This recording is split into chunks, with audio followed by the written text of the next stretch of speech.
কুমারী অঞ্চলে পুরান টাপুরহাট এলাকায় সকালে ঘুরলাম। এখানে কিছু রাস্তার সমস্যা আছে, সেই বিষয়গুলো নজরে আসলো। বাজারে কিছু সংস্কারের কাজকর্ম শুরু হবে, আলোর সমস্যা আছে, সেই সমস্যাগুলো মিটবে।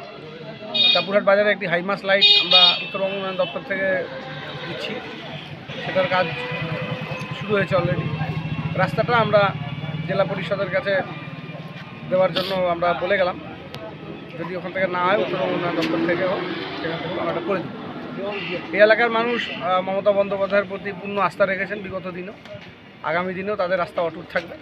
2026-এ এখানে বিজেপির যিনি বিধায়ক আছেন, তিনি যেহেতু 5 বছর একবারও যোগাযোগ করে নাই এলাকার মানুষের সাথে, তাই তার পরিণতি তাদেরকে ভুগতে হবে।